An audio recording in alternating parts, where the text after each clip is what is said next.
Ashley Wadsworth didn't have a smartphone when she was 12 years old. With a close-knit group of family and friends in Vernon, a tiny city in the Okanagan Valley of British Columbia, her mother reasoned that she didn't need one. She did, however, utilize the family laptop to check out the social media updates that her buddies were making. Her peers didn't think it was brazen to message a gorgeous stranger to say hello or add friends of friends on a whim. In the same manner that older generations would have done at the mall, Wadsworth and her friends interacted confidently online. In 2015, after discovering Jack Seppel, a 16-year-old English adolescent, on the profile of a mutual acquaintance, Wadsworth added him as a friend on Facebook. Wadsworth had always been interested in the larger world, and Seppel provided a window into far-off locales, even if those locales were limited to Chelmsford in Essex, which is an hour northeast of London and home to around 180,000 people. Wadsworth was intelligent and outgoing. She enjoyed playing tennis, clarinet, and ringette.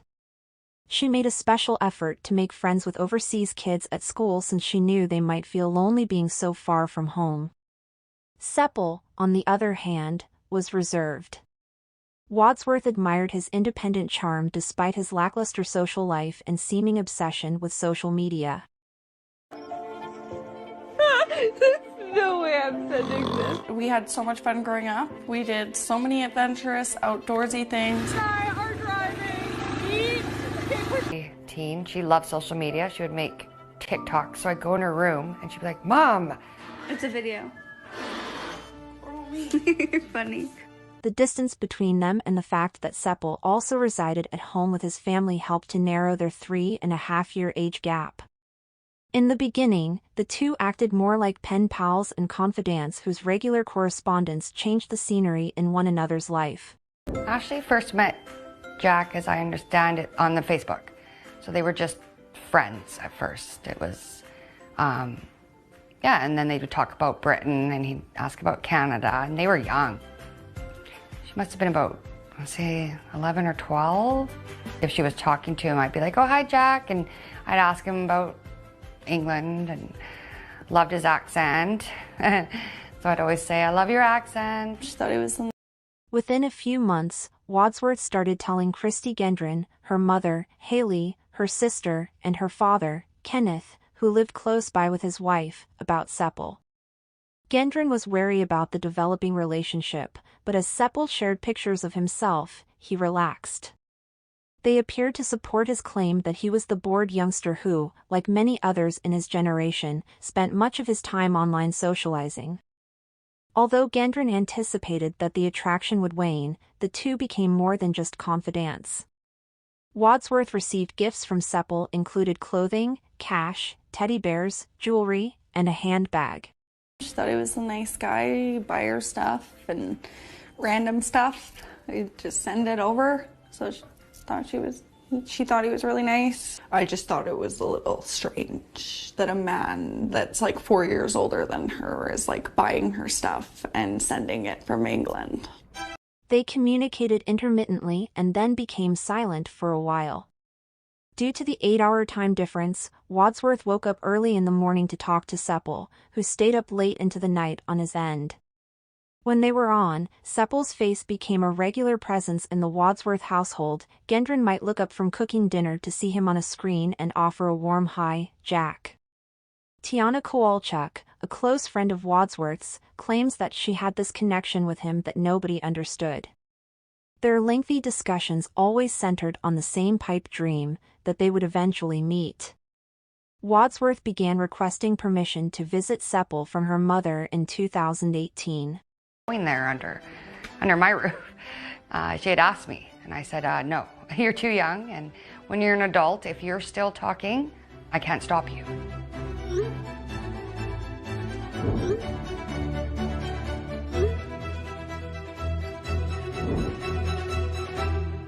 Naturally, the response was no, as she was just 15 at the time. As in every teenage relationship, there were times when the two got into arguments, which were typically centered around Seppel's worries that Wadsworth had crushes on young men in Vernon. When the tension reached a breaking point, Wadsworth would restrict Seppel from his social media accounts. To grab her attention, he would then create new accounts or send irate messages to her sister and friends. Seppel's admiration appeared to some of Wadsworth's friends to be an obsession. She was adamant that he was just a passionate individual with a decent heart. When Wadsworth was 16 years old and Seppel was almost 20, he unveiled a new tattoo in October 2018 as a symbol of his devotion, Wadsworth's initial name, tattooed on his arm in intricate cursive. Gendron deemed it excessive and warned her daughter that she was not permitted to respond with her own. She answered, "Mom, I would never." Despite her growing infatuation, Wadsworth led a fulfilling life away from her boyfriend.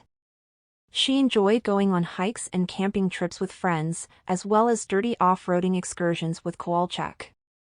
She shared videos on Snapchat with amusing filters, such as a halo of love around her head, while bopping along to the radio in the car. Another, from when she was 15 years old, features her singing the lyrics to Hallelujah, while zooming in and forth on her blue eyes and long eyelashes and making a funny lip purr as she acknowledges she dropped a note. She and Kowalczyk sold raffle tickets at nearby grocery stores, selling every single one to collect money for their high school graduation. In pictures from the event in June 2020, Wadsworth and her family can be seen beaming while holding a bouquet of congratulations flowers in their arms. Some people started to perceive Seppel's devotion as obsession. Wadsworth maintained that he was just a passionate individual. Her relationship with Seppel was also becoming more turbulent at the time. Wadsworth started to keep some of it hidden from her mother, but not entirely from her friends. Angry after one of their arguments in 2018, Seppel dragged a knife across the name Wadsworth he had inked on his body. She thought it was messed up, Kowalczyk says. Although Seppel was intensely jealous that Wadsworth could be meeting lads in Vernon, the truth was that he was dating ladies in Chelmsford. It was his deranged way of professing his love to her. Wadsworth started getting calls from several people in 2020 when she turned 18 and they were fighting with Seppel. They hoped she could calm him down because she was his favorite, as he had made obvious to them. Wadsworth once received a call while out with Kowalczyk from a woman claiming Seppel wouldn't allow her leave his residence. According to Kowalczyk, it was almost like she had seen this before. It appeared to be a common occurrence. He was ordered by her to quit being wild. In retrospect, one would wonder why Wadsworth didn't sever relations at the time. Seppel wanted to fall in love and was an expert manipulator. Wadsworth could not yet see his actions as abusive because she was still a teenager.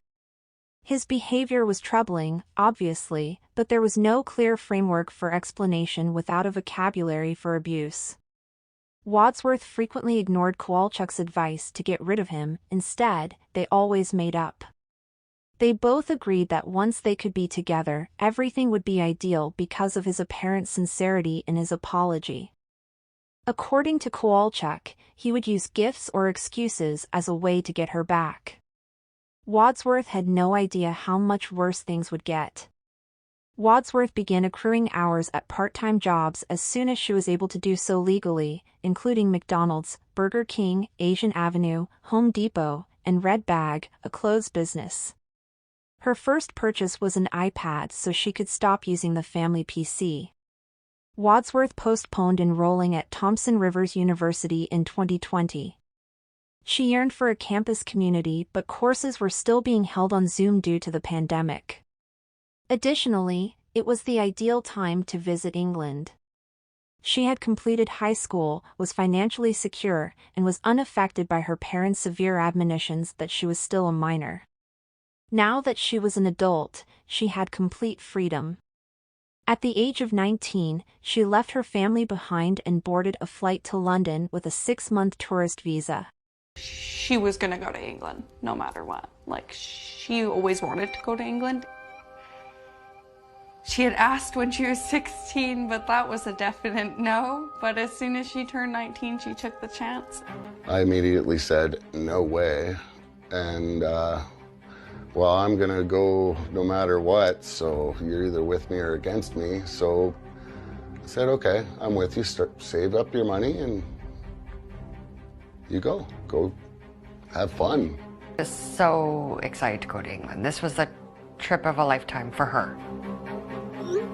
She was astonished. Like, she was so excited. Like, finally got to meet the man that she's been like loving for years. I looked and said to him, you know, Jack, I said, I'm sending you my baby, so please take care of her.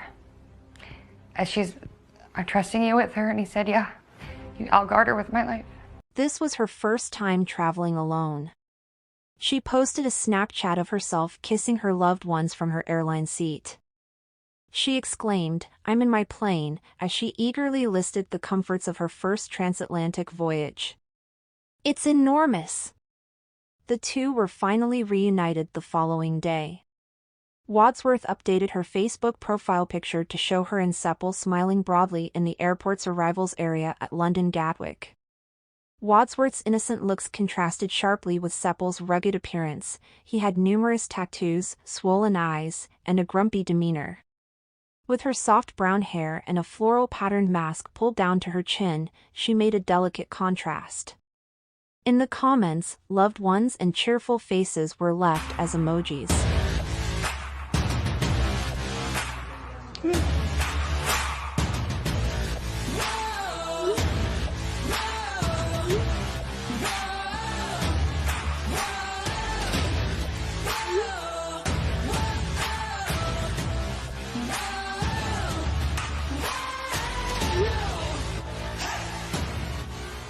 Oh, she thought England was just beautiful. I mean, everything. This was the dream she had. They went on a few, like, little tourist trips with his mom. Wadsworth appeared satisfied after spending so many years pining. It briefly seemed like a charming love story, a rare romantic gamble that paid out. Seppel had resided in a row house in a public housing estate in northwest Chelmsford since 2020 when Wadsworth moved in. They looked at Chelmsford's more affluent neighborhoods even though the neighborhood itself has a reputation for being rough. Wadsworth shared pictures of their vacations on Facebook. In one, they are cuddling outside a church with autumn leaves scattered all around them. Their smiles are so wide that it makes their faces look rounder. Winston is the name they gave their new kitty. Wadsworth beaming when Seppel FaceTimed her family back home. He too appeared happy. Seppel resembled the man Wadsworth had known him to be throughout those years of online communication in many ways. He might be warm and adoring, often complimenting her and never declining a romantic selfie. He might also be explosive and have a bad temper. Every day, the couple spent the entire day together. Wadsworth couldn't work since he had a tourist visa, and Seppel was unemployed, relying on social assistance and occasionally his close-by mother Tracy Dalton for financial support. Despite having little contact with others, he was close to her and his sister Nadia. He appeared to have no friends or social life. Suddenly, neither did Wadsworth.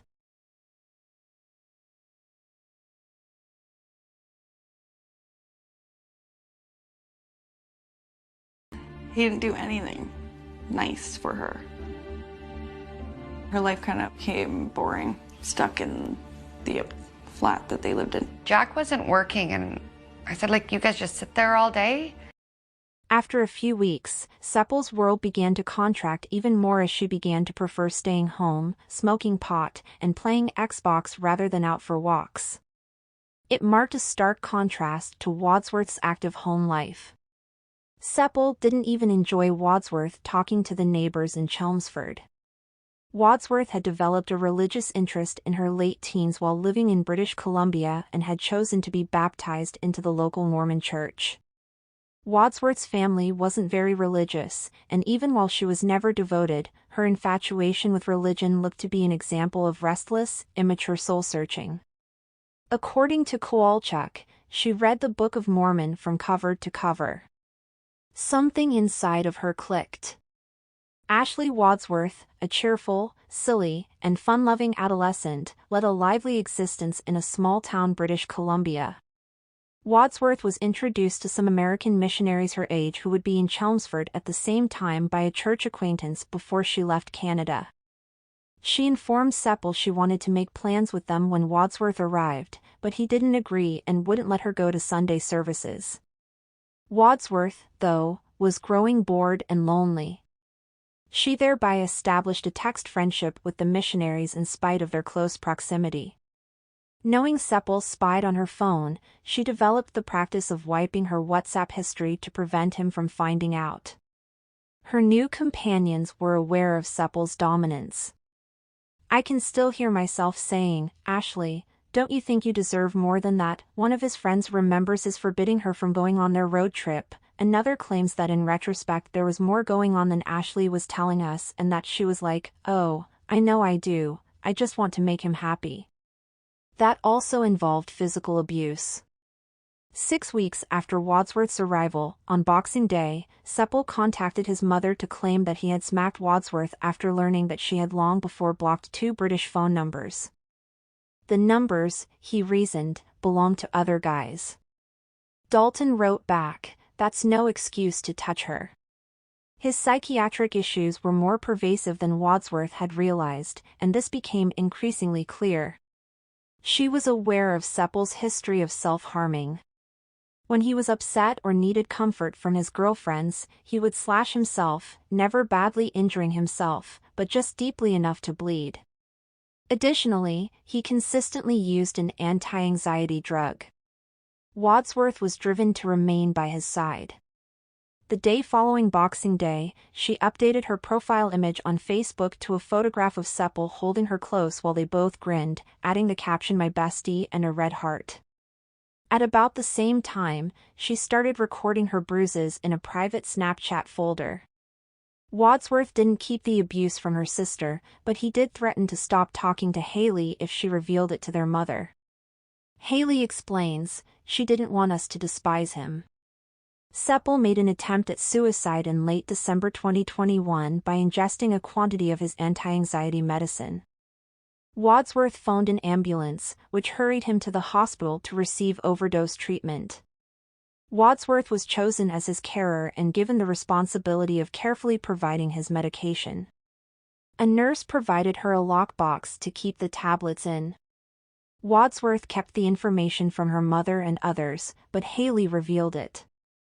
Gendron, who was concerned, advised Wadsworth to return home. Wadsworth was adamant that he would improve. Early in January, Seppel hit Wadsworth over the head with a large beer cup made of thick glass. As Seppel ordered her sweep up the fragments, Wadsworth FaceTimed her sister while sobbing. Seppel was pacing back and forth in the background while yelling and gritting his teeth. Haley unsuccessfully begged her sister to take a About a week later, they got another altercation where she FaceTimed me and he had started throwing objects at her while we were on FaceTime. And then that's when I kind of said, like, I'm gonna kind of let mom know, like, it's not going the greatest. flight home. After Seppel's suicide attempt, Tracy Dalton, Seppel's mother, and her husband Ricky planned a family vacation to Rye, a tiny coastal village. Seppel's psychological problems were hidden from bystanders, who would have seen a happy family strolling cobblestone roads, ordering dessert, and posing for pictures with their arms around each other. They ate in pubs and traveled through the picturesque English countryside. Gendron was happy to see her daughter's images because perhaps things had changed for the better. The reset didn't last long. Soon after getting home, Seppel became enraged when he saw texts from a young Canadian man that he imagined Wadsworth was interested in that were several years old on her phone.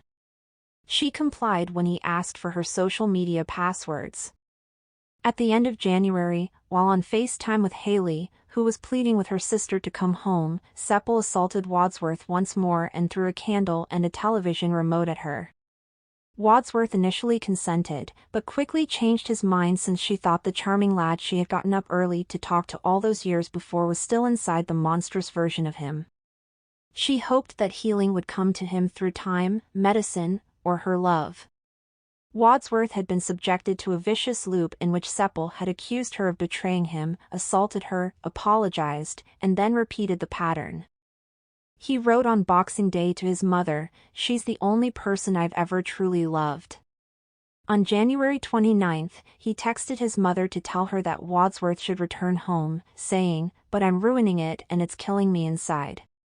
"Running away is not the answer," Dalton retorted. She said, "If you want her to go, I understand," but added that relationships are hard work and it takes effort, patience, and love to stay together. Wadsworth changed her Facebook profile picture to a picture of her and Seppel smiling on a sunny day on January 30th.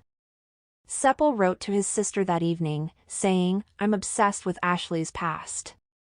At London Gatwick Airport in November 2021, shortly after Seppel's arrival in England on February 1, Seppel was irate once more.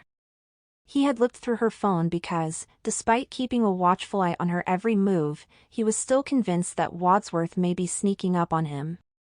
Helen Bertenshaw, the couple's next-door neighbor, overheard Wadsworth screaming through their common wall just before 8 a.m. A short while later, Wadsworth showed up barefoot at her door. I said, "Look, we've got to phone the police." And she said, "No, not for a minute." And she said, and then he threw the kitten against the wall. And I said, "We've got to phone the police." When the elderly woman opened it, Wadsworth was sobbing and blood was gushing from a cut on her palm. She said Seppel hit her, breaking her phone. Their kitten was flung against the wall by him. She feared he might kill her, but asked Bertenshaw not to contact the police out of concern that he may damage himself if things got out of hand or out of concern that he'd end himself in jail. Bertenshaw consented, but requested that Wadsworth stay at her house rather than accompany her to a doctor's visit she scheduled that morning. Wadsworth declined, so Bertenshaw went to the neighboring house alone herself to talk sense into Seppel. After his apology, she walked out. Another neighbor, Lucy, sent a parcel to Seppel's address by error at around 9 a.m. Lucy didn't think much of Seppel's refusal to fully open the door because she was aware of his gloomy demeanor and tendency to come off as paranoid. Wadsworth made a midnight phone call to her family in Vernon at that time using Seppel's phone. She stated that she wished to return home. Because Haley had finally divulged the information to Gendron, she was afraid. The Wadsworths immediately made a reservation on a flight leaving in 2 days. Seppel consented to drive Wadsworth to the airport after the COVID pre-flight exam. If Seppel blew out again, Gendron instructed her daughter to leave and head straight for the airport, and she warned Seppel that she would call the police if he injured Wadsworth any further. Unrelatedly, Haley messaged Seppel's mother, who replied that she couldn't help because she was already at the airport.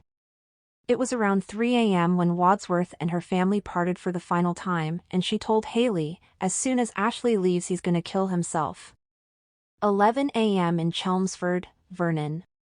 Gendron now thinks Seppel made the decision to kill her daughter at this point. After a short while, Seppel sent his mother a WhatsApp message saying, "I beat up Ashley pretty bad." Dalton replied, "Is she hurt?" "John, why?" He replied, "She thinks she broke her arm." 14 minutes later. As the prosecution read aloud Seppel's extensive history of violence, the Wadsworths watched in startled silence. Between 11:22 a.m. Wadsworth used Seppel's phone to send frantic texts to her family and friends in Vernon, where it was the middle of the night, as well as to her church acquaintances in Chelmsford, up until 12:38 p.m. The last thing I got from her was at 3:30 a.m. our time.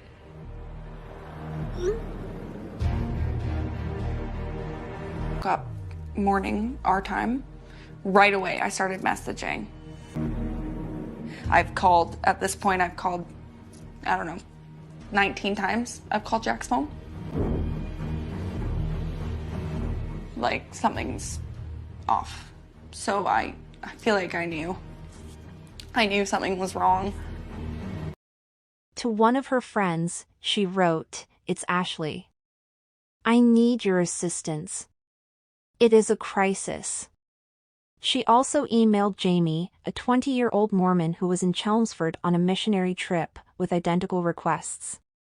Nobody got them till several hours later.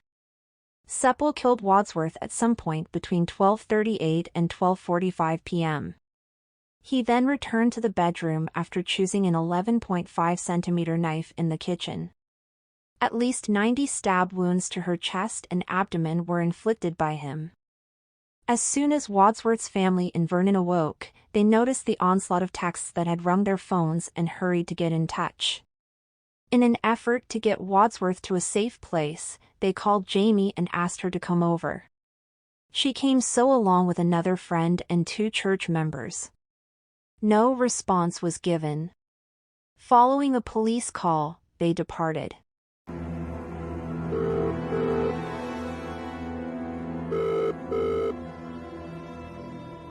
Essex Police, what's your emergency? Hi, one of our friends has been texting us that she's been in a domestic, that like they've had some abuse in her home. Okay, is this happening now, yeah? Yeah. What's your friend's name? Ashley Wadsworth. Her age? She's 19. Yeah, she's 19. In Vernon, Kowalchuk saw that the Facebook account Wadsworth had used to contact her was still active.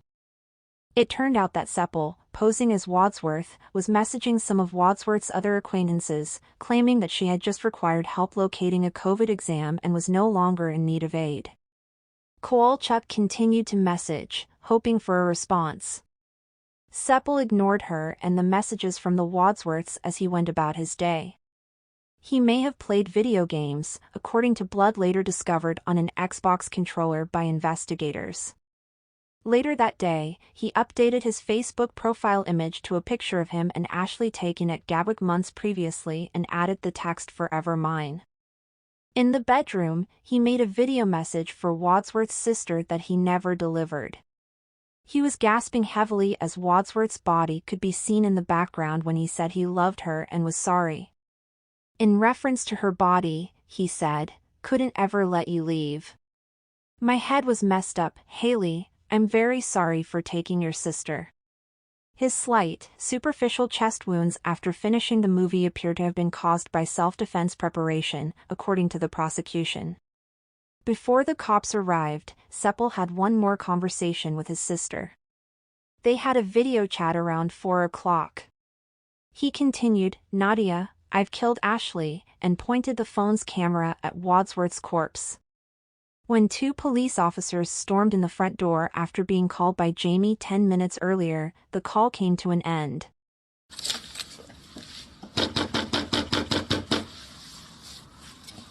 Open the door! I know you're in there, I've just seen you. You need to open the door or it's going to come in. Mate, open the door. You got 5 seconds, otherwise we're kicking it in. Right, we're going to kick the door in.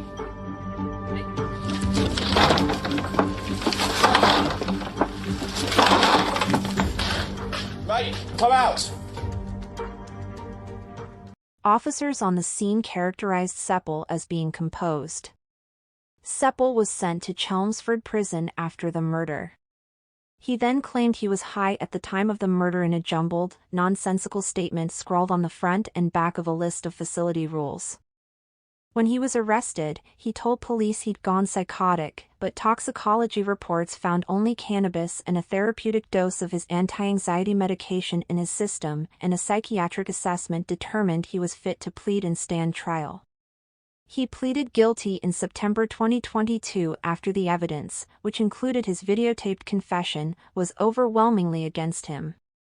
In October, a sentence hearing was expected. Gendron and Dalton communicated up until the deadline for sentencing. Wadsworth's mother was aware that Dalton was also struggling with a type of grief as a result of the gravity of her son's crime. She also showed kindness toward their daughter, telling her via video chat that she couldn't wait for her to arrive in Chelmsford and that she had already purchased a teacup, robe, and slippers for her. When the Wadsworths arrived in Chelmsford for the sentencing hearing, the two intended to meet in person. As of October 10, 2022, that has changed. The Wadsworths watched in stunned silence as prosecuting attorney Simon Spence read aloud a list of violent acts, domineering behavior, harassment, and frightful outbursts from Seppel's lengthy criminal history at Chelmsford Crown Court, which was jam-packed with journalists and onlookers.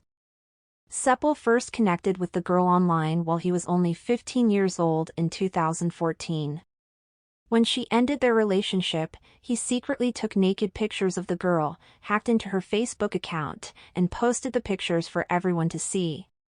A restraining order was filed by her. He disobeyed the ruling a month later by asking to follow the victim on Instagram. The same year, Seppel and his mother got into a fight about his Xbox, pushed her to the ground, and then Seppel tore a door from its hinges. He again violated the restraining order in March of the following year by submitting another Instagram request.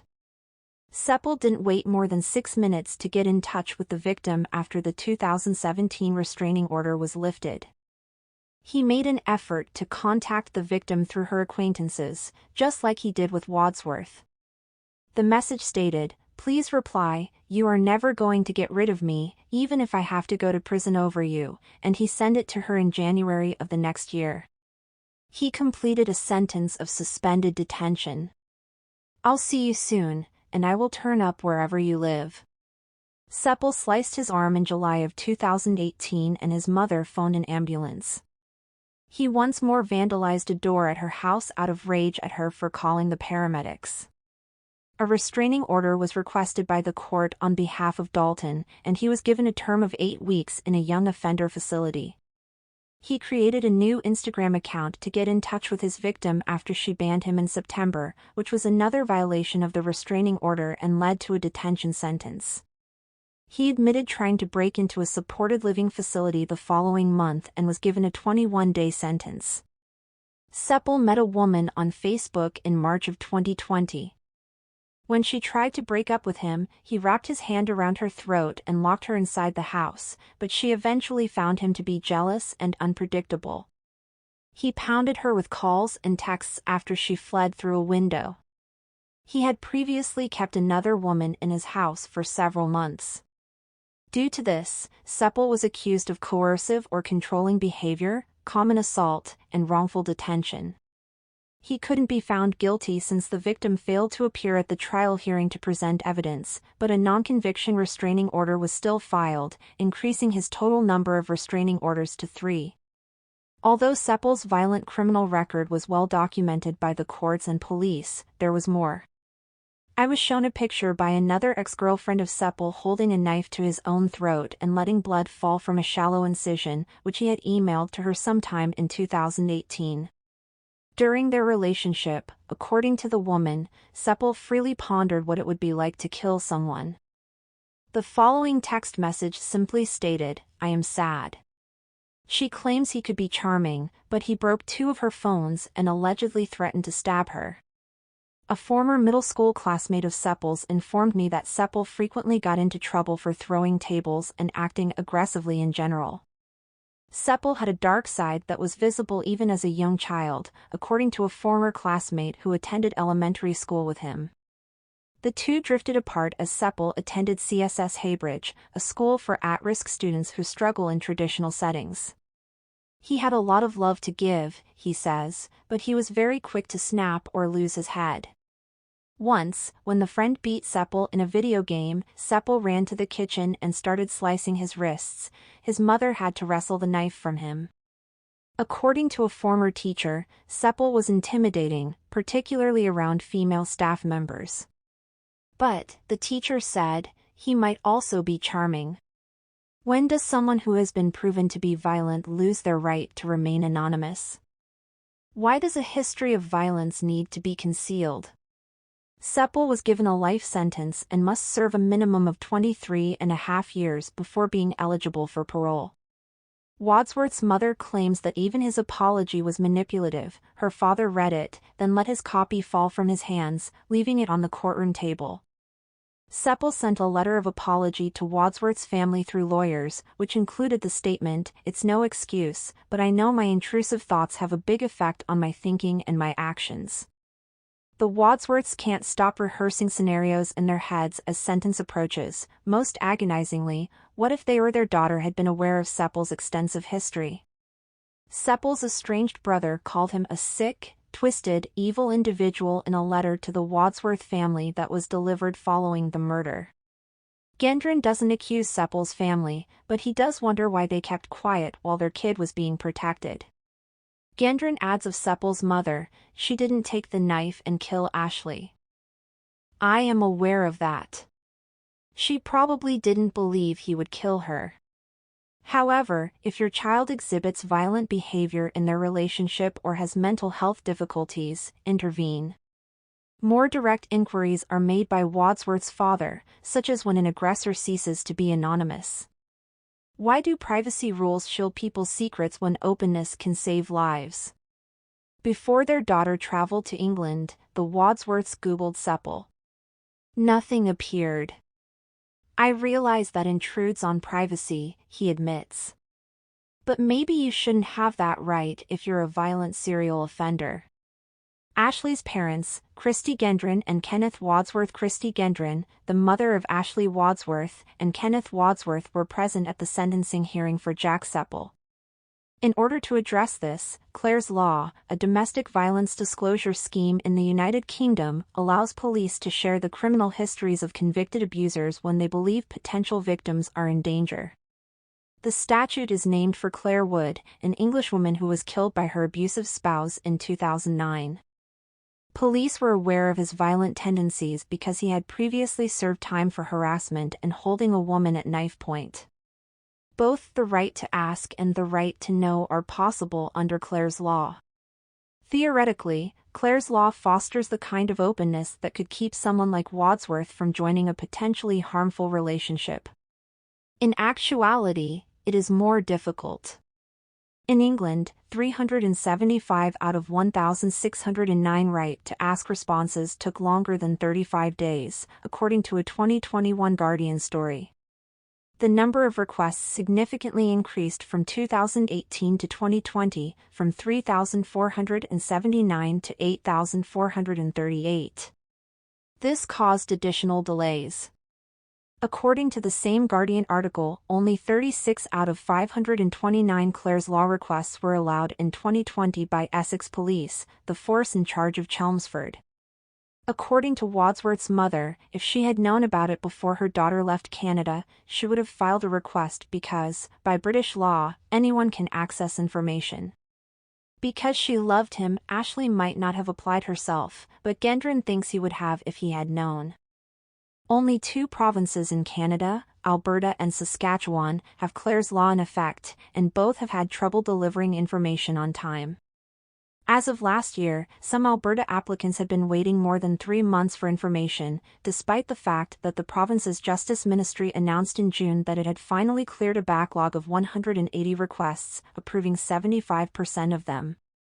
The legislation was approved by the House of Assembly in Newfoundland and Labrador in 2019. Regulations are now being prepared following numerous delays, and it is anticipated to be proclaimed this summer.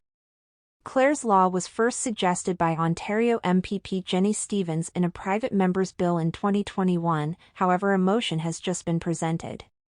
Privacy laws are the primary barrier.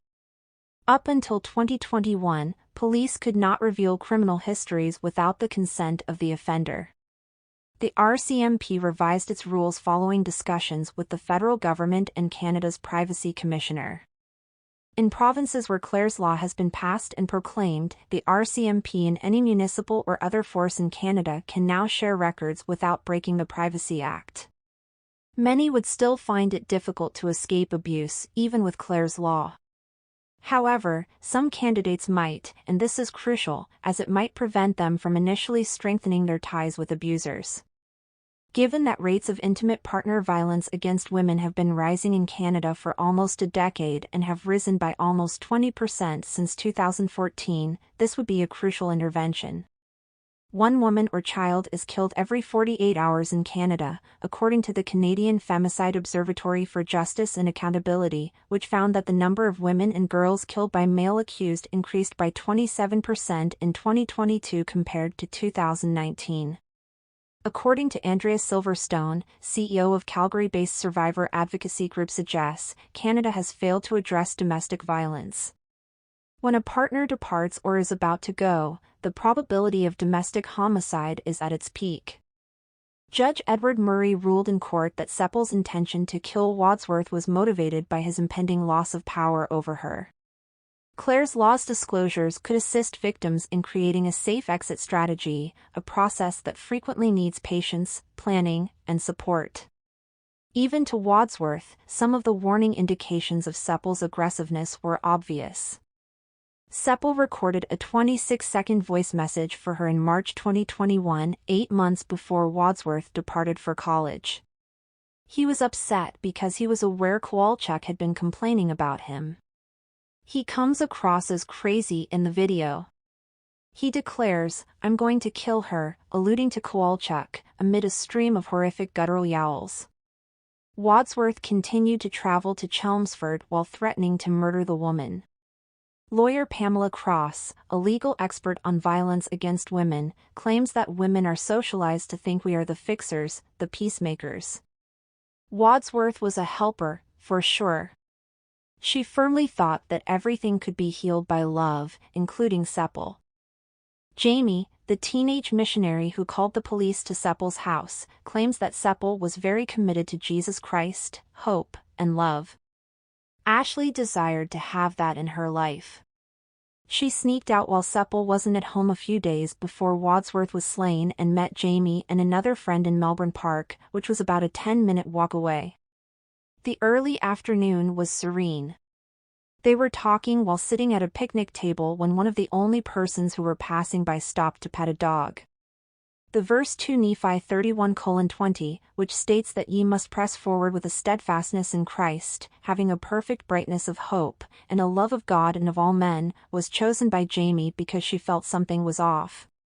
Wadsworth studied Seppel's face closely for 7 years, through phones and computer screens, at the airport when they eventually met, every day of their brief relationship, and in the final moments of her life. The word hope in cursive lettering had been tattooed under his right eye for a while. It was the moral foundation she clung to, and it stared back at her as if to say that the ideal light will come. The Wadsworths visited the row house where their daughter had resided with Seppel after the sentence. In the windows they peered. When she passed away, they placed flowers close to where they had taken her to the lawn. They created a garden there, allowing brilliant blooms to contrast repulsive recollections. As soon as Gendron got back to Vernon, Haley and she headed to Wadsworth's grave.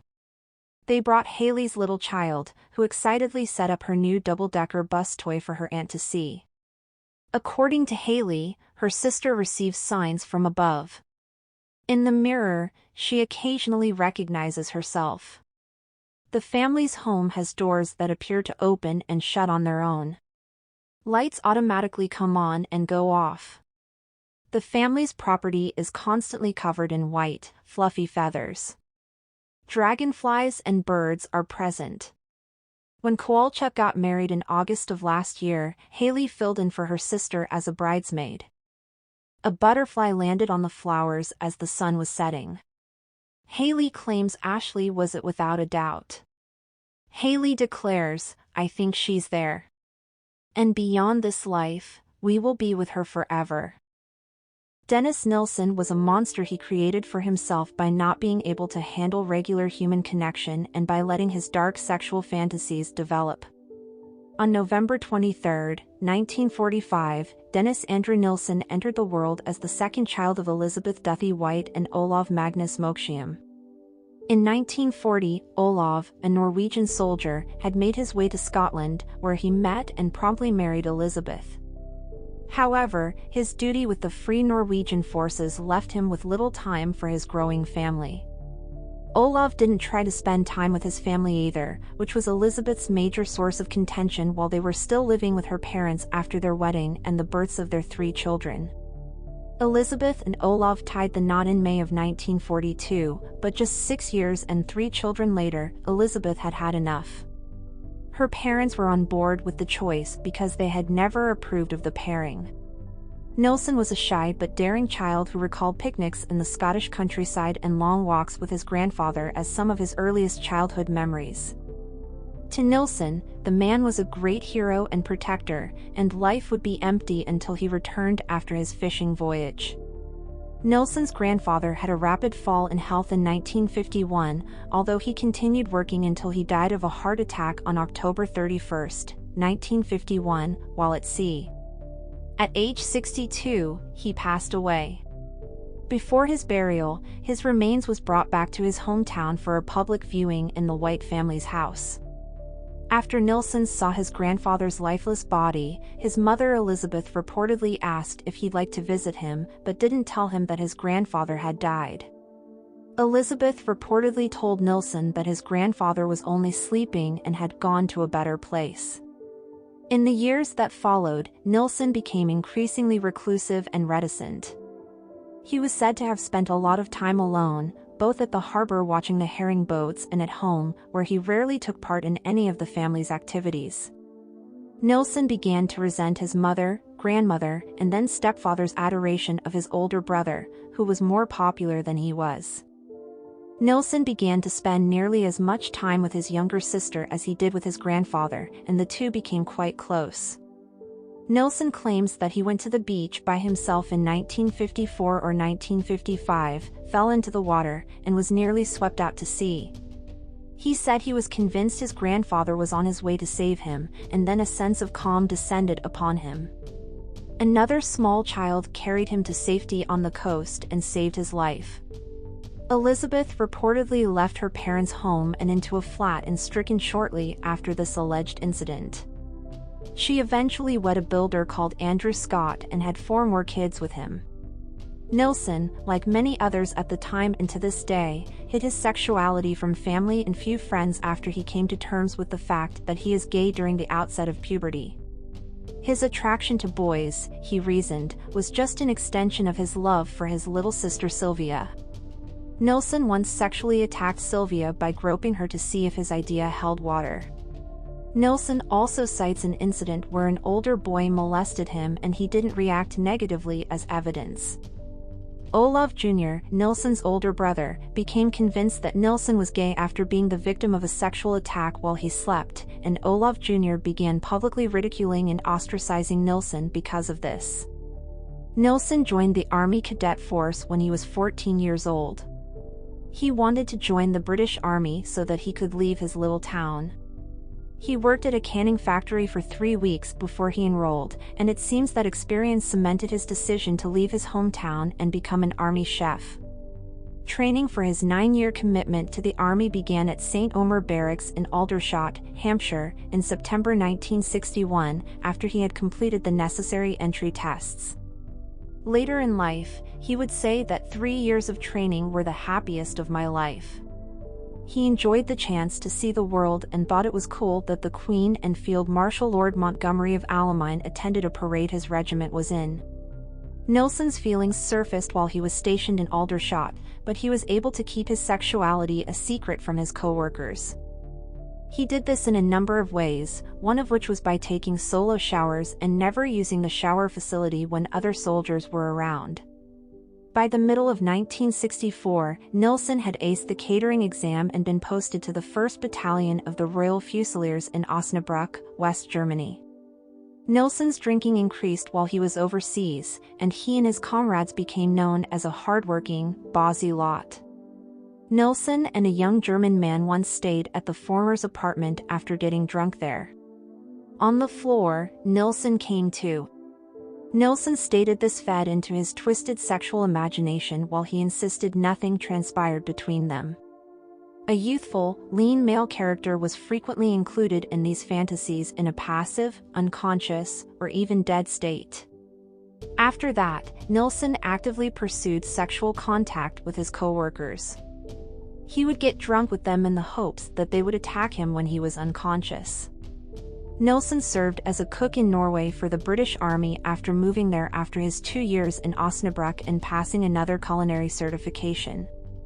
Aden is currently a part of Yemen, but in 1997 Nilsen was stationed there and worked as a cook in the Al Mansura prison there. He had safer assignments in West Germany and Norway, but this one was far riskier. Nilsen reflected on the loss of several men in his unit. Many of them were killed in ambushes on the way to the army barracks. According to Nilsen, an Arab cab driver grabbed him, beat him until he was unconscious, and stuffed him into the trunk. When the driver pulled him out of the trunk, he was conscious. Nilsen used a jackhandle to strike the driver, knocking him out. He escaped after locking the victim in the trunk of his cab. His wicked fantasies flourished at the posting thanks to his private room, where he could masturbate in peace. Nilsen made up for his unmet sex desires by viewing himself in the mirror and picturing himself having sexual relations with an unresistant or deceased partner. A freestanding mirror that obscured his head allowed him to split his identity and play out his dreams of being both the dominating and submissive partner. Nilsen stated that his fantasies escalated after his near-death experience during the kidnapping, after seeing several dead bodies in Aden, and after seeing a painting titled The Raft of the Medusa, which was painted in the 19th century. He would eventually fulfill one of his most vivid fantasies, which involved washing a victim's body in a bathtub, in the majority of the murders he would perform. When Nilsen got back from Aden, he was put in charge of feeding 30 men and 2 officers at the Argyll and Sutherland Highlanders Seaton Barracks in Plymouth. After a year of service, in 1969 he was moved to Cyprus. The few months he spent there were cut short when he was moved back to West Berlin. There, he'd meet a lady for the first time in a sexual context. Despite subsequently calling the experience overrated and depressing, Nilsen hired a prostitute and boasted about it to his co-workers. After a brief stint cooking for the Queen's Royal Guard, Nilsen was transferred to the Shetland Islands in January 1971. In October of 1972, after 11 years of service, he would complete this mission and then leave the military at the rank of corporal. Nilsen stayed with his family from October to December of 1972 as he deliberated over his professional future. His mother often expressed her desire to see Nilsen settle down with a wife and raise a family over her hope that he would pursue another job. Nilsen's final break with his family came after he and his brother and sister-in-law went to a documentary on gay men with another couple. While Nilsen advocated LGBT rights, the audience laughed at the topic. The 2 brothers got into an argument, and Olav Jr. told their mom that Nilsen was gay. Nilsen stopped communicating with his brother and only occasionally wrote to his other relatives. Nilsen joined the Metropolitan Police Force in December to get away from his family and start a new life in London. April 1973. After completing his training, Nilsen was sent to the Willesden Green office. However, his time as a cop wouldn't endure forever. After a broken relationship in December 1973 prompted Nilsen to fear his employment was negatively impacting his career, he resigned from the force. Nilsen worked as a security guard for a short time before landing a government job in May 1974 at the Job Centre on Denmark Street. Nilsen was an active member of the labor union and was seen as a modest, devoted worker by his peers. Several of his co-workers suspected him of being an introvert since he constantly offered to work extra shifts. Nilsen was promoted to the position of executive officer with expanded supervisory responsibilities when he was moved to the Kentish Town Job Centre in June 1982. He was doing this work when he was arrested in 1983. David Galachon, who was being threatened by 2 other guys outside a tavern in November 1975, ran into Nilsen. Nilsen stepped in and invited David back to his apartment in the Cricklewood neighborhood of North London. They hung together for the night, and Nilsen found out that David was gay, jobless, and living in a hostel.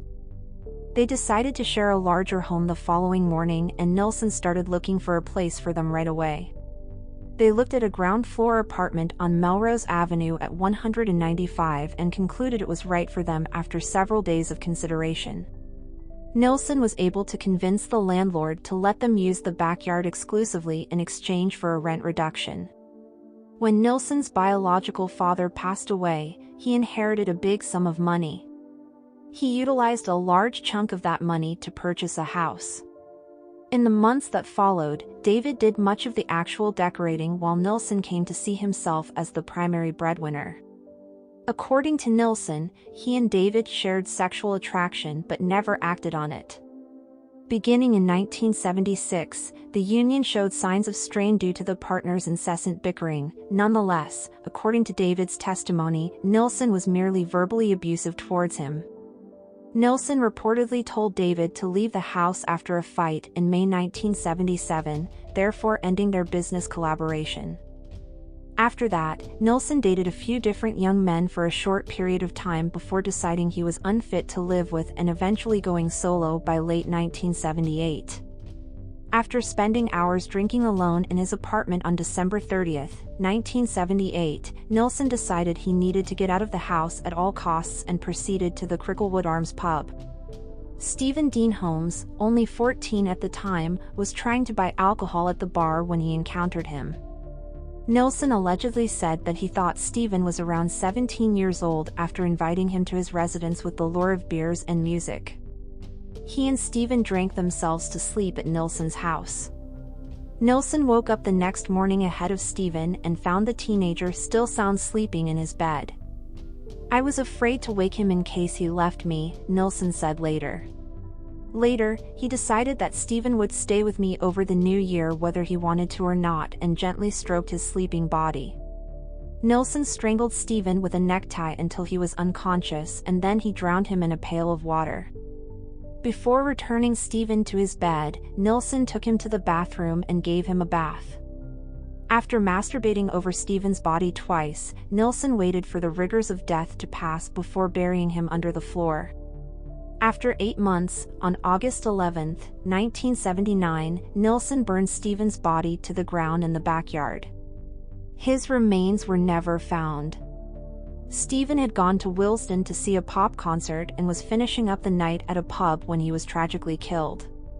Nilsen kept the details of what happened to Stephen Holmes' life secret from the Holmes family for 20 years after he was arrested.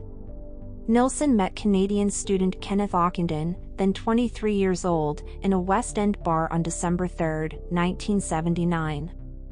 After learning that Kenneth was in England to see family, Nilsen casually offered to show him around London, and the latter gladly accepted.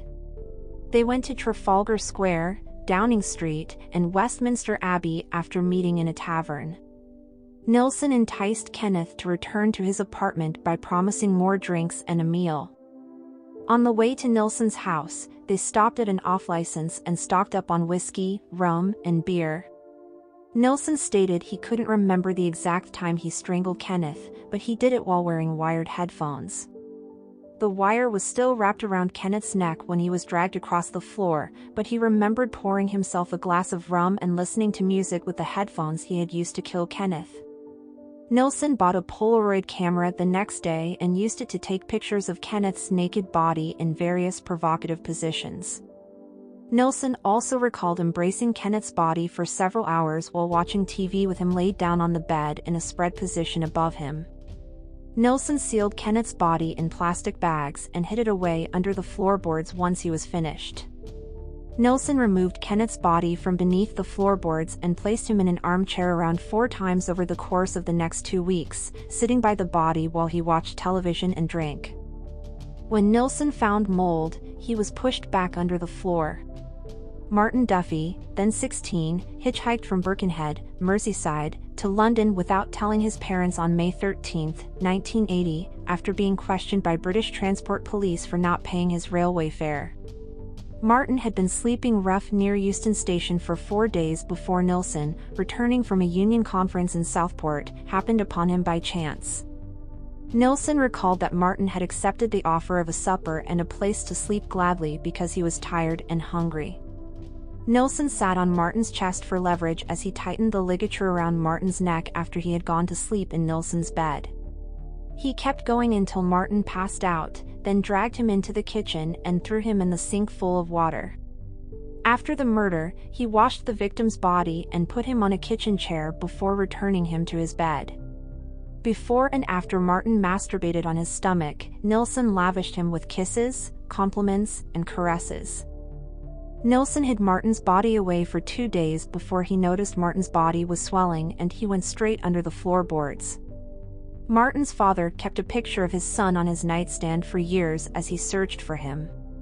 Later, in a documentary, his sister and brother remarked, "Something like this can tear families apart, but this brought us together. Martin was part of our family, he was loved, and we miss him."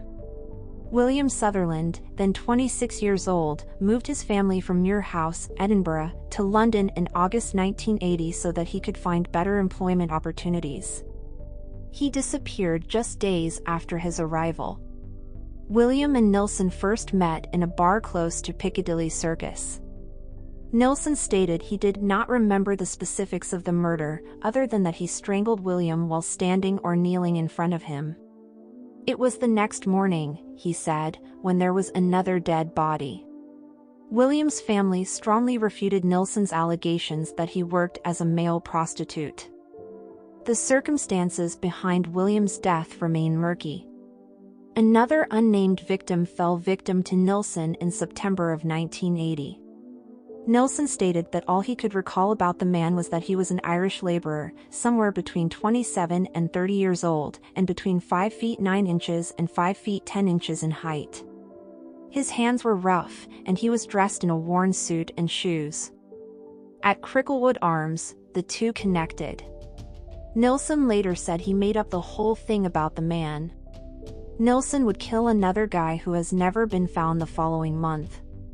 Nilsen just remembered that he was a thin man, maybe 5 feet 10 inches tall, and that he was either Filipino or Mexican. He was in his 20s or 30s, according to Nilsen, and he had gypsy features. They had a date at Salisbury Arms. Nilsen wasn't at work from the 11th to the 18th of the following month, so it's unclear exactly when another person was killed in November 1980, but he was likely an English vagabond in his 20s based on Nilsen's description of him being thin, pallid, and missing many teeth. Nilsen found him sleeping in a doorway near the top of Charing Cross Road. The two rode a cab back to Nilsen's house, where Nilsen presumably offered the man a place to sleep and a hot dinner. That night, Nilsen strangled the man while he slept. Nilsen later explained that he had brutally murdered the man because he considered his life to have been one of long suffering and because he had no remorse for doing so because it was as easy as taking candy from a baby. Nilsen tried to combat the bugs and odors by placing deodorants under the floorboards and by spraying insecticide around his flat twic. However, the remains of the 4 people buried beneath the floorboards began to smell, attracting insects, especially during the summer. Nilsen exhumed the bodies from his apartment in late 1980, dissected them, and burned the remains in a communal bonfire he built, atop which he placed an old car tire, as he had done previously. He later recalled that 3 local children had stood and watched the fire until it was almost out, at which point they left. Nilsen then sifted through the ashes with a rake, looking for recognizable bones, but he found only Nilsen killed again not long after the bonfire, in either November or December of 1980. He claimed that he and the unnamed victim, an English long-haired hippie aged between 25 and 30, had met in the West End after the bars had closed. The body was initially hidden beneath the floorboards of the flat, but Nilsen later removed it, cut it into 3 pieces, and reburied it. Nilsen said he made up this whole story about the victim. They met in the Golden Lion pub in Soho on January 4, 1981, and Nilsen lured him back to his apartment under the guise of a drinking game or contest, where they played their game before Nilsen murdered him. Nilsen described the victim as an 18-year-old, blue-eyed Scot with blonde hair and wearing green tracksuit top and trainers. Nilsen called in sick to work on the 12th and presumably dissected both victims while he was away. Nilsen allegedly committed another crime in February 1981, but he had trouble describing his victim beyond the fact that he was from Belfast, was around 5 feet 9 inches tall, was in his early 20s, and had black hair. After the bars in the West End had closed, the 2 people met. After Nilsen strangled him with a necktie, he joined the bodies of the other 2 guys that had been buried under the floor. Another unidentified victim was reported by Nilsen in April of 1981. He was a powerful 20-year-old English skinhead.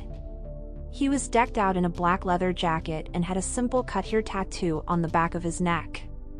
Nilsen enticed the victim back to his apartment by promising him a free lunch and alcohol after he boasted about how tough he was and how much he enjoyed fighting. Nilsen hung the victim's bare torso in his bedroom for a full day before burying him under the floor. Nilsen later said he made up the whole victim thing. Nilsen gutted many of these unnamed victims the next month and dumped the organs in the garbage and on the waste grounds behind his house.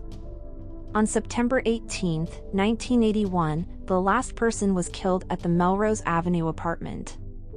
Nilsen found Malcolm Barlow, age 23, slumped against the wall outside the house. The day before, Malcolm had barely managed to tell Nilsen that the epileptic medicine he used made his legs weak.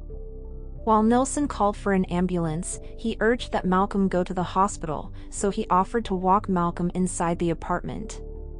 After being released from the hospital the next day, Malcolm reportedly went back to the house to personally thank Nilsen for his assistance.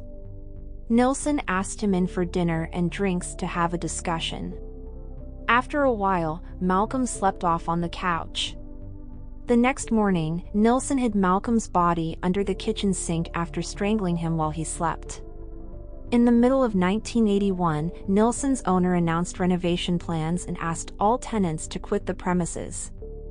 Nilsen was hesitant at first, but after being paid £1,000 to leave, he quickly cleaned up the apartment and moved out. The day before he departed, Nilsen gathered the bodies of the 5 men who had been living in the apartment, dissected the ones he hadn't previously, and burned them atop a pyre made of old tires. On October 5, 1981, Nilsen settled into his new home at 23D, Cranley Gardens, a Muswell Hill address.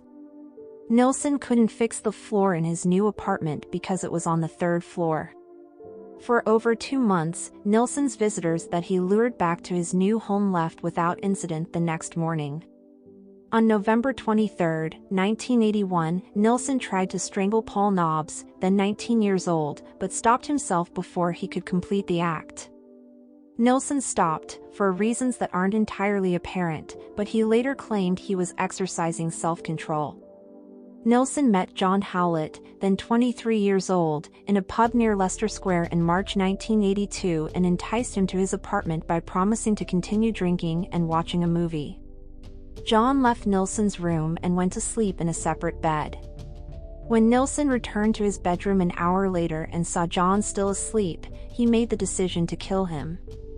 Nilsen grabbed an upholstery strap and began strangling John. John woke up and tried to fight back, but the lack of oxygen caused him to pass out. After what Nilsen called the stress of the struggle, in which he was sure he would ultimately be defeated, Nilsen said he returned to the living. Nilsen made 3 attempts to kill John over the course of 10 minutes, each time realizing that John was still alive thereafter. Nilsen finally succeeded in his 3rd attempt to kill John by drowning him in the bathtub. Nilsen's neck bore the bruise of John's fingerprint for over a week after the murder. Nilsen tried to hide John's body under the floorboards, but ultimately had to resort to dismembering and discarding various body parts, including flushing down the toilet some of John's flesh and internal organs and throwing out some large bones with the trash. Nilsen met Carl Stoddard, then 21 years old, in Camden, England's Black Cat Bar in May of 1982. Through their conversation, Nilsen learned that Carl's depression stemmed from a broken romantic relationship. Nilsen enticed Carl to come to his apartment by promising him they wouldn't have any sexual relations. They continued drinking back at the apartment, with Carl eventually passing out in an unzipped sleeping bag. When he opened his eyes, Nilsen was choking him while telling him to stay still in a whisper. Carl testified that before he passed out, he thought Nilsen was trying to unzip his sleeping bag so he could get out of it. Carl awoke once more to the sound of rushing water, but this time he knew he was underwater and that Nilsen was attempting to drown him. Carl's head broke the surface of the water for an instant, and he cried out for help before being buried again and passing out. Assuming Carl was dead, Nilsen sat him down in his favorite chair. Bleep, Nilsen's dog, noticed Carl was still clinging to life by licking his face, and Nilsen realized Carl was in a critical condition. To improve Carl's blood flow, Nilsen started stroking his arms, legs, and chest. He hastily transferred Carl to the bed, where he was swaddled in blankets while he continued his attempts to revive him. Over the course of the next 2 days, Carl would drift in and out of consciousness until he finally mustered the will to confront Nilsen about his memories of being strangled and dunked in frigid water. During a nightmare, Nilsen had him put in cold water because you were in shock when he got stuck in the zip of his sleeping bag. Nilsen walked Carl to the nearest train station once he had recovered nearly completely, saying his goodbyes and expressing his hope that they would see one other again. Nilsen met Graham Allen, then 27 years old, while both were waiting for a cab on Shaftesbury Avenue in September 1982. According to Graham, Nilsen invited him to his house in Cranley Gardens for dinner. Nilsen repeated his previous assertion that he could not remember the exact time he strangled Graham, but he did remember walking up to him as he ate an egg. Nilsen kept Graham's body in the tub for 3 days before he started dissecting him on the kitchen floor. On October 9, 1982, Nilsen took the day off work, saying he was sick. This is quite likely the day he committed this act. Nilsen did it again, clogging the pipes in the house with discarded pieces of meat and tiny bones. Stephen Sinclair, Nilsen's 20th and final victim, was last seen by friends and acquaintances on January 26, 1983, while the two were strolling toward a subway station. Stephen was a heroin addict with a history of self-injury and suicidal ideation when he met Nilsen. After injecting a shot of heroin and drinking alcohol with Nilsen, Stephen reportedly passed out in Nilsen's apartment. Nilsen crouched in front of Stephen as he slept and strangled him with a ligature made of a rope and a necktie. Nilsen found crepe bandages around Stephen's wrists after he had passed out. Upon removing them, he found the wounds from his most recent suicide attempt. After washing Stephen and laying him on the bed in his bedroom, Nilsen followed the same technique he had used on all of his prior victims. He sprinkled talcum powder over his body. Nilsen placed 3 mirrors around the bed and then lay down next to the deceased man, revealing himself some hours later. He gave him a forehead kiss, said goodbye, and then went to sleep next to his body. Nilsen dissected Stephen's body in the same way he did his first 2 victims, placing various portions of the body in plastic bags around his flat and covering them with bandages from Stephen's wrists. He flushed smaller bones and bits of flesh and internal organs down the toilet, further clogging the system. Nilsen sent a complaint letter to the property managers on February 4, 1983, citing the inconvenient status of the blocked drains for the building's multiple occupants. Nilsen denied entry to a friend the following day, most likely because he had started dismembering Stephen's body on the kitchen floor. Dino Rod worker Michael Catran replied to Nilsen's written complaint on the 8th of February. When Michael removed the drain cover from the houses outside, he found a fleshy material and countless little bones inside. He notified his boss, Gary Wheeler, of the odd materials, but they decided to wait until the morning to look into the obstruction. Before Nilsen and his roommate moved out, they got together to debate where the meat came from.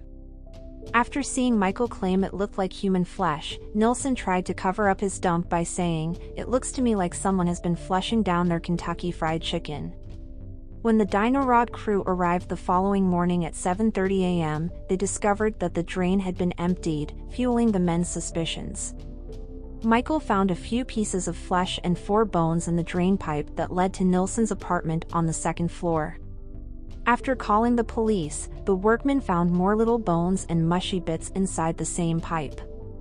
Pathologist David Bowen informed investigators that the bones were human, and that one of the pieces shown was from a human neck with a ligature mark. Police learned from tenants that Nilsen lived in the top flat, so Detective Chief Inspector Peter J. and 2 other officers waited outside for him to come from work. Upon his return, they informed him that they had come to investigate a clog in the pipes leading from his apartment. Nilsen questioned the police officers, asking if the other 2 were health inspectors and why they were so interested in his drains. Jay revealed to Nilsen that they were all law enforcement officers and insisted that they finish their conversation there. When the police entered, they smelled what appeared to be rotting flesh. Nilsen wondered why the police were concerned about the clogged drains since he was already used to the odor. Nilsen finds out at this point that the police already know the flesh is human and not animal. After feigning shock, Nilsen quietly led the police to the neighboring wardrobe where they found the rest of the body after being pressured by Detective Chief Inspector J. Officers could smell whatever was inside the closet, so they didn't bother opening it. Nilsen said, "It's a long story, it goes back a long time when they tried to probe deeper. I'm going to spill the beans. Just need to get this out of my system. The police station, not here." Before being escorted to the Hornsey police station, he was arrested on suspicion of murder and cautioned. Nilsen was asked in Way if there were 1 or 2 sets of remains. 15 or 16, Nilsen said. Since 1978. Detective Superintendent Chambers returned to the flat with DCIJ and Bowen the night of Nilsen's arrest. The plastic bags were removed from the closet and delivered to the Hornsey crematorium.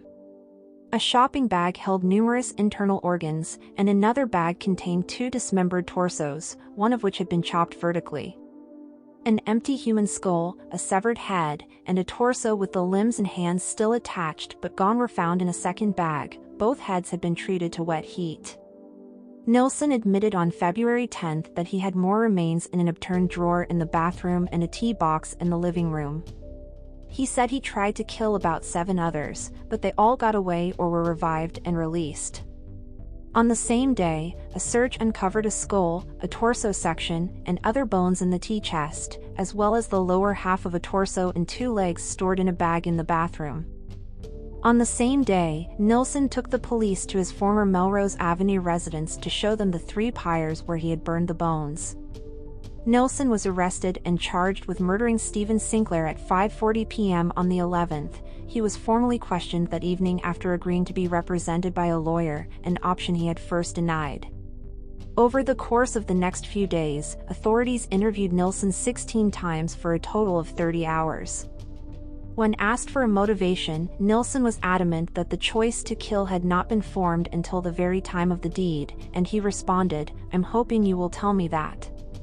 Nilsen usually gave his victims a bath after he killed them, shaved their chest hair to make them seem more like him, and covered up any flaws on their skin with cosmetics. Nilsen would typically wrap the victim's clothes over his body, which were only wearing socks and underwear. Nilsen usually masturbated next to or over the body of his victim. Nilsen admitted to having intercrural intercourse with the victims on occasion, but he insisted he had never penetrated their bodies because they were too perfect and beautiful for the pathetic ritual of commonplace sex. They were just prop in Nilsen's dreams, he said. After the ritualistic washing, Nilsen either destroyed or appropriated all of the victims' personal belongings.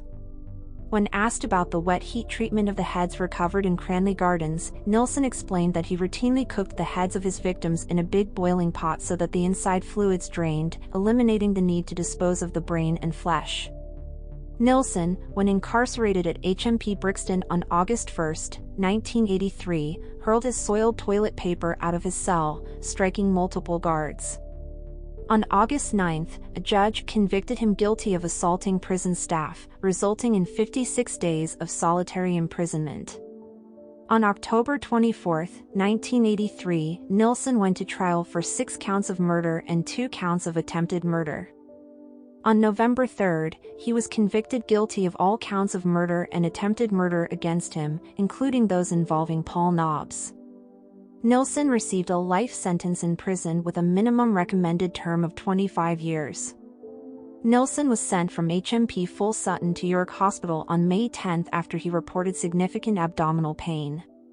A blood clot developed as a consequence of the operation used to repair his ruptured abdominal aortic aneurysm. Nilsen passed away on May 12.